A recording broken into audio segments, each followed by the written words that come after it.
Hello once again, my friends. Today I get to talk to you about my favorite character that I have ever personally created. But first, I'm going to need you to roll for initiative.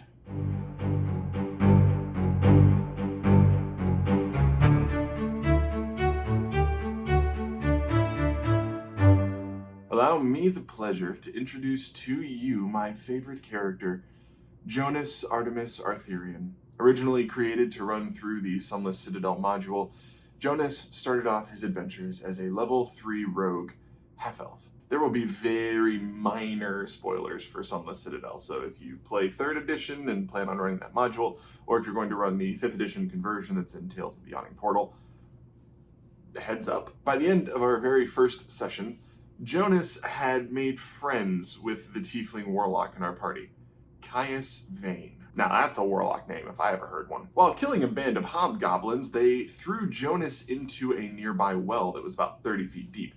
Now, I wasn't very strong, but I was very dexterous being a rogue, and I was able to succeed on my save and grab the ledge on the way down and prevent myself from tumbling 30 feet. The leader of the hobgoblins, however, was killed by a massive blow from a warhammer that sent him tumbling over the edge. Caius, as a joke, yelled out, "My loot!" And Jonas decided, I can save his loot, and in a split-second decision decided to continue holding onto the ledge with one hand and use the other hand to grab the hobgoblin before it had a chance to fully fall down the well. There is one thing that I want to tell you before we continue with this story. Jonas's strength?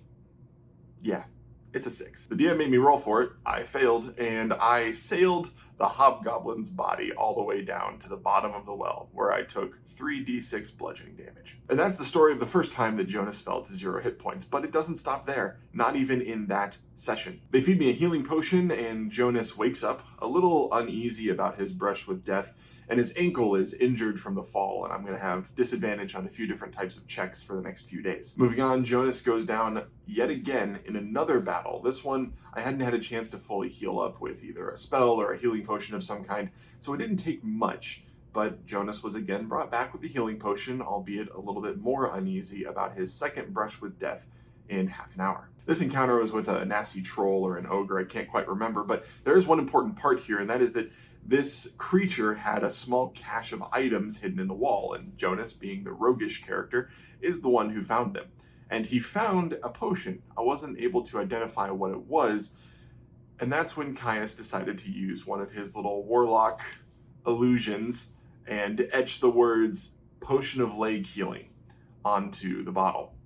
Jonas failed to discover the illusion and decided, screw it, and drank the Potion of Leg Healing. Turns out that it was a love potion, and because of the way they work and a heavy dose of irony, Caius became the target of my love for the next hour. At this point, we get to the Colthias tree and Sir Bradford. A fight ensues, and I am currently rushing towards Sir Bradford to get into melee range. In the midst of this battle, Sir Bradford makes a ranged attack at Caius. I ask the DM if I can intercept that attack and take it on myself like a bodyguard, since 1, I'm in the path of the projectile anyway, and 2, technically I'm still in love with Caius. The DM let me roll for it, I succeed, I take the hit, and wouldn't you know it, I drop to 0 hit points. This is the 3rd time in 2 hours that my character has fallen unconscious. I fail my first death save, I succeed on my second death save, and then they manage to end the fight. The party rushes towards Jonas, about to bring him up for the 3rd time, when the DM calls for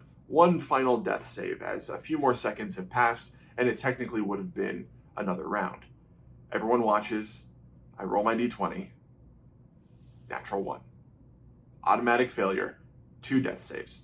For a grand total of 3 failed saves, Jonas dies. I will summarize the rest of the story. We get to a temple to try and resurrect Jonas, and they agree to do it, but we owe them a favor. And because of our level and their level, and the DM not just throwing out resurrections all willy-nilly, the only spell they had was a reincarnation. Jonas comes back as a halfling. He then decides to get a little bit friendly with the party's wizard and learn as much as possible. When the group hits level 4, Jonas is now Rogue 3, Wizard 1. He maintains a massive existential fear of death and begins to study different ways to prevent himself from falling unconscious again after it happening 3 times in 2 hours. He begins searching out magics that will extend his life, and at level 10, he is now Rogue 3, Wizard 7. This trend continues. He spends downtime in libraries and hidden ruins looking for little bits of lost information. At level 15, he's now Rogue 3, Wizard 12, and he's made up his mind. He's found the information that he thinks that he needs, and he has decided that he can actually escape death permanently. See, just as he thought, magic was indeed the answer. Unbeknownst to the party, Jonas has started to amass the knowledge and materials required to pursue lichdom. All because I roll like Will Wheaton, my player character ended up being the big bad evil guy of the campaign. Fond memories. Well, that's all the time that I have today. I hope that you enjoyed this story about Jonas. If you liked this video, do this. If you disliked it, do that.